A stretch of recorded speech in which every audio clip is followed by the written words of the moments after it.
wabarakatuh. Mitra muslim dirahmati Allah Subhanahu wa taala, alhamdulillah kita masih diberikan Allah Subhanahu wa taala kesempatan, kemampuan, kesehatan dan semuanya itu hal yang selalu ada pada kita semua, sehingga kita terus maksimal beribadah kepada Allah Subhanahu wa taala. Yang dengan ini kita bisa terus berkarya untuk umat ini, yang dengan itu mudah-mudahan dicatat sebagai amal kebaikan, kesolehan buat kita semua. Kita masih melanjutkan tentang apa literatur, apa rujukan untuk sirah nabawiyah dan sejarah Islam. Seperti yang sudah kita sampaikan bahwa yang menjadi masalah dari kisah-kisah, cerita-cerita atau legenda-legenda, masalah di mereka adalah ada pada masalah literatur mereka. Tidak jelas sumbernya, siapa yang bertanggung jawab pada keabsahan ceritanya. Ini masalahnya. Ketika sebuah cerita belum tentu jelas kebenarannya, nah siapa yang mau bertanggung jawab? Kalau cerita itu salah bagaimana? Untuk itulah dalam sejarah Islam di sini kelebihannya, bahwa literatur utama dari sirah nabawiyah nomor satu adalah Al-Quranul Karim. Kitab yang jangankan salah, ragu pun tidak ada. Dan inilah yang membuat sirah nabawiyah menjadi sangat kokoh. Dan ini sudah kita bahas pada pertemuan yang lalu. Yang hari ini kita mau bahas adalah tentang literatur-literatur berikutnya. Tentu yang kedua adalah hadis Nabi Shallallahu Alaihi Wasallam. Di sini menjadi pelajaran mahal buat kita. Di dalam Islam ilmu apapun itu sumbernya harus selalu Al-Quran dan hadis. Bukan hanya fikih, bukan hanya tafsir, bukan hanya hadis, yaitu ilmu-ilmu yang lain yang bersifat sangat agama, tetapi sirah nabawiyah, sejarah pun dalam Islam ternyata sumbernya adalah Al-Quran dan hadis. Ini menguatkan keyakinan dan kalimat kita bahwa umat ini akan besar bangkit dengan Al-Quran dan hadis, kembali kepada Al-Quran dan Sunnah. Begitu pula yang lainnya. Jangan sampai kita menduga bahwa kita belajar ilmu pendidikan untuk mengetahui jiwa manusia dalam ilmu psikologi hari ini, untuk membahas tentang ilmu kesehatan, tapi kemudian kita belum pernah bertanya kepada Allah dan Rasulnya, kepada Al-Quran dan Sunnah, padahal kita mengaku sebagai mukmin. Untuk itulah sirah nabawiyah pun demikian, sebagai salah satu ilmu penting dalam kehidupan manusia. Sumber nomor 2 tetap as-sunnah, hadis Nabi SAW. Kalau kita membuka kitab-kitab hadis, dari mulai kitab tertinggi Sahih Bukhari, begitu juga kitab-kitab Sahih dan lainnya, atau kitab-kitab Sunan, kitab Musnad, Musannaf dan seterusnya, kitab-kitab kumpulan hadis, kita akan selalu menjumpai ada bab-bab tentang sirah secara khusus. Umpamanya, kalau kita membuka umpamanya Sahih Bukhari, itu sangat banyak bab dan subbab yang berhubungan langsung tentang sirah nabawiyah. Walaupun sebenarnya seluruh hadis yang ada adalah tentang Nabi, otomatis tentang sejarah kehidupan Nabi SAW, tentang kehidupan sehari-hari Nabi SAW. Tapi Imam Bukhari dan ulama lainnya pun ternyata mereka mau khususkan bab tentang hal itu. Contohnya, dalam Sahih Bukhari ada bab tentang al-jihad was-sair, tentang bab jihad, bagaimana seorang mukmin berjihad. Kemudian ada kitab namanya kitab Al-Manaqib. Kitab Manaqib adalah tentang apa ciri kelebihan, keutamaan orang-orang tertentu atau keutamaan sesuatu dan seterusnya. Umpamanya kalau kita buka dalam kitab Al-Manaqib, umpamanya ada Manaqib Quraisy, gitu ya, tentang apa sih keistimewaan masyarakat Quraisy. Kemudian nanti ada bab tentang sifat atau khatam Nabi, bab sifatun Nabi, bab kunyatun Nabi, bab wafatun Nabi dan seterusnya. Tentang wafatnya Nabi, tentang kunyah itu sebutan panggilan untuk Nabi. Ada bab tentang khatam nubuwah itu stempel secara fisik di tubuh Nabi SAW. Ada bab tentang sifat akhlak Nabi SAW. bab kana nabi tanam ainuhu wa la yanam qalbuhu, bab bahwa nabi tidur matanya tapi tidak tidur hati, dan seterusnya. Ada sangat banyak hal itu. Kemudian nanti ada lagi dalam Sahih Bukhari ada kitab Ashabin Nabi yang isinya adalah tentang sahabat-sahabat Nabi SAW. Bahkan ada bab kitab khusus di dalam Sahih Bukhari itu, bab namanya Manaqib Al-Ansar, yang bicarakan khusus tentang keistimewaan orang-orang Ansar, orang asli Madinah. Ada kitab Al-Maghazi dalam Sahih Bukhari, ada bab tentang Al-Maghazi, tentang perang-perang Nabi SAW. Jadi sangat banyak dalam kitab-kitab hadis berbicara tentang khusus tentang masalah sirah nabawiyah. Tentu sekali lagi bahwa seluruh kitab hadis ada bab itu. Bahkan sebenarnya seluruh hadis itu kan membicarakan Nabi, sehingga pasti isinya adalah tentang Rasulullah Muhammad SAW. Nah, disinilah maka kita bisa belajar dari hadis Nabi SAW juga tentang sirah nabawiyah. Dan kelebihan dari hadis-hadis ini adalah biasanya hadis-hadis membahas sangat detail, jauh lebih detail dibandingkan Al-Quranul Karim. Umpamanya ketika hadis membahas tentang masalah perang Badar. Perang Badar dalam Quran juga ada. Tetapi sekali lagi seperti yang sudah kita bahas bahwa Al-Quranul Karim menginginkan agar kita membahas sesuatu bukan dalam rangkaian sejarah, hanya sebuah sejarah masa lalu. Tapi Quran lebih fokus apa hikmah di balik sejarah. Adapun hadis Nabi SAW memang detail sekali. Di dalam perang Badar ada sebuah momentum besar, dan itulah yang mengawali dari pertolongan Allah Subhanahu wa Ta'ala terhadap Rasulullah Muhammad dan sahabatnya yang berjihad. Yang kalau di dalam surat Al-Anfal Allah menyampaikan idz tastaghitsuna rabbakum fastajaba lakum anni mumiddukum bi alfim minal malaikati murdifin. Ini tentang perang Badar. Ketika kalian meminta pertolongan Allah dengan sangat sungguh-sungguh, kemudian Allah kabulkan untuk kalian, Allah kirimkan malaikat 1000 malaikat yang berbaris rapi. Kita tidak mendapatkan kisah dalam Al-Quran tentang bagaimana malaikat datang, siapa yang memimpin, dengan cara apa mereka datang. Tapi ketika kita membaca hadis Nabi, kita akan jumpai. Di antaranya dalam Sahih Bukhari. An Ibnu Abbas radhiyallahu anhuma, dari Ibnu Abbas radhiyallahu anhuma. Anna Nabiyya sallallahu alaihi wasallam qala yauma Badrin, bahwa Nabi sallallahu alaihi wasallam berkata pada waktu hari Badar itu, perang Badar itu, hada Jibril akhidun bi ra'si farasih alaihi adatul harb. Kata Nabi, ini Jibril datang. Dia memegang kepala kudanya.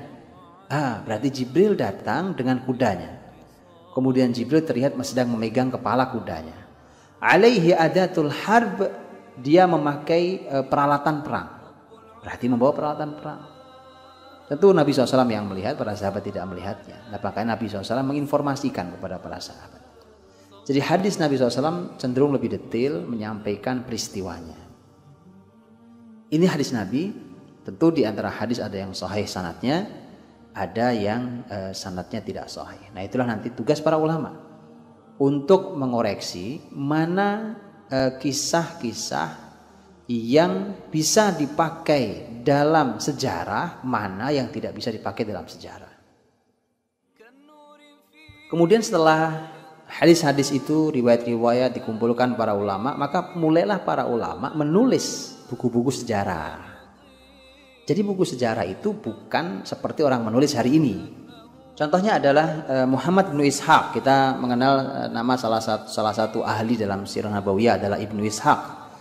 Ibnu Ishaq adalah salah seorang muridnya Az-Zuhri rahimahullah ta'ala. Az-Zuhri adalah seorang ulama hadis ternama yang dulu sangat dekat dan sezaman dengan Umar bin Abdul Aziz. Dan Muhammad Ibnu Ishaq adalah salah satu muridnya Az-Zuhri. Muhammad Ibnu Ishaq sudah wafat tahun 151 Hijriah. Kalau kita membayangkan seorang Ibnu Ishaq membuat sebuah buku tentang sirah nabawiyah, sirah Ibnu Ishaq, itu bukan berarti beliau menulis dari kepala beliau. Tetapi semuanya memakai sanad, menggunakan sanad. Jangankan Ibnu Ishaq yang hidup pada tahun 100, yang hidup tahun 150-an, tahun 100 sekian puluh.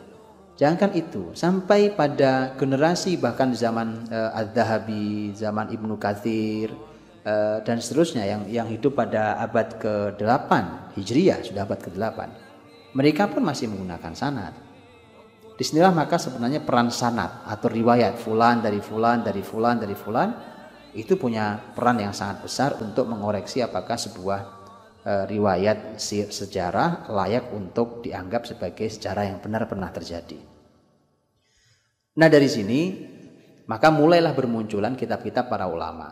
Tapi sayangnya kitab-kitab para ulama yang ditulis kurang lebih pada abad 1, abad 2, bahkan abad berikutnya adalah abad 3, kemudian itu banyak sekali yang hilang. Kitab-kitab ini hilang salah satunya tentu disebabkan oleh ketika muslimin kehilangan perpustakaan ketika dihancurkan oleh musuh-musuh Islam, diantaranya peristiwa Baghdad, peristiwa berdarah di Baghdad di mana tahun 656 Hijriah dinasti Bani Abbasiyah runtuh, dijatuhkan oleh pasukan Mongol, oleh Hulaguhan, dan kemudian dibakarlah perpustakaan itu. Bahkan kemudian perpustakaan sebagian bukunya dibuang ke sungai dan seterusnya. Padahal itu kekayaan ilmu yang luar biasa karena mereka bangsa barbar yang tidak mengerti tentang ilmu. Nah, di saat itulah kemudian muslimin kehilangan banyak kitab, sehingga hari ini pun kita kehilangan banyak sekali kitab. Para ulama dulu menukil. Dari mana kita tahu bahwa dulu pernah ada kitab ini? Karena ulama menukil. Mereka mengatakan kami pernah membaca buku ini, saya pernah melihat buku ini, saya pernah mengkaji buku ini. Dicari hari ini tidak ketemu sampai kita sekarang bicara hari ini. Banyak buku-buku yang tidak ketemu, padahal kalau itu ketemu, Masya Allah, buku itu hilang, banyak buku yang hilang. Tapi subhanallah, buku yang ada hari ini masih cukup untuk mengawal muslimin menuju kebesarannya. Justru buku-buku yang hilang itu adalah kesempatan bagi muslimin untuk kembali menggali agar bisa menulis kembali seperti buku yang hilang itu. Ketika kita melihat hari ini, yang ada kita jumpai hari ini, kita masih banyak mendapati buku Sirah Nabawiyah. Umpamanya ada Sirah Ibnu Hisham, kemudian ada Sirah Ibnu Katsir, ada kemudian ada Sirah Nabawiyahnya Az-Zahabi dan seterusnya. Ada banyak sekali buku Sirah Nabawiyah yang sampai sekarang masih bisa kita baca. Ini adalah buku Sirah Nabawiyah secara umum yang ditulis kurang lebih keseluruhan hidup Nabi SAW dari semua sudut pandang, dan biasanya berurutan dalam rangkaian tahun. Tetapi ada juga buku-buku Sirah Nabawiyah yang ditulis oleh para ulama dulu, bahkan sampai hari ini itu sifatnya tematik, per tema. Umpamanya ada yang menulis tentang khusus tentang akhlak Nabi SAW, ditulis tentang akhlak Nabi SAW, seperti Abu Syekh menulis tentang akhlak Nabi SAW. Kemudian nanti umpamanya ada yang khusus menulis tentang nasabnya saja, disebut Ansab al-Ashraf gitu ya, atau dan seterusnya tentang nasabnya. Kemudian nanti ada yang menulis umpamanya tentang fisik Nabi, barang-barang yang dimiliki Nabi Shallallahu Alaihi Wasallam. Umpamanya seperti buku Asy-Syama'il Al-Muhammadiyah yang kita kenal karya Imam Tirmidzi rahimahullah taala. Atau kemudian ada yang khusus menulis tentang kisah perang-perang dan jihad-jihad di zaman Nabi SAW, seperti bukunya Ibnu Abdul Bar, Ad-Durar fi Ikhtisar al-Maghazi was-Siyar, dan seterusnya. Jadi ada sangat banyak buku-buku tematik. Terus berjalan hari ini sampailah kita kepada karya-karya para ulama hari ini, di mana para ulama hari ini menuliskan karya-karya mereka. Ada yang masih menulis utuh kembali Sirah Nabawiyah kronologis dari awal sampai akhir, ada yang menulis secara tematik, ya, dan itu sangat banyak literatur-literatur yang bisa kita, dan kita kaya dengan kisah-kisah itu. Dan semakin kesini ternyata inilah dahsyatnya, ini mukjizatnya, bahwa semakin kesini bukan semakin habis temanya. Padahal terbayangkankah oleh kita kisah kehidupan satu orang ditulis sepanjang 15 abad? Tidak ada itu. Kalau ada orang menulis biografinya paling hanya 1, 2, 3 penulis tentang biografinya dan selesai, tidak ada lagi yang bisa menulis atau sudah habis. Tapi ini kehidupan manusia mulia, ini kehidupan teladan kita, ini kehidupan manusia terbaik yang pernah ada di muka bumi. Ini kehidupan seorang nabi, imam para nabi dan rasul, sehingga ditulis sudah sekian belas abad dan masih terus bermunculan. Bahkan kita, kalau kita mau belajar, kita akan selalu menemukan hal yang baru dari sirah nabawiyah untuk kita tulis menjadi sebuah buku. Dan kita melihat banyak. Hari ini umpamanya salah satu penulis, contoh ada seorang penulis namanya Mahmud Syed Khattab. Ini dia militer, dia seorang tentara di Irak, dan dia menulis karena dia militer, dia banyak sekali menulis sirah nabawiyah dari sudut pandang ilmu yang dalam tentang militer.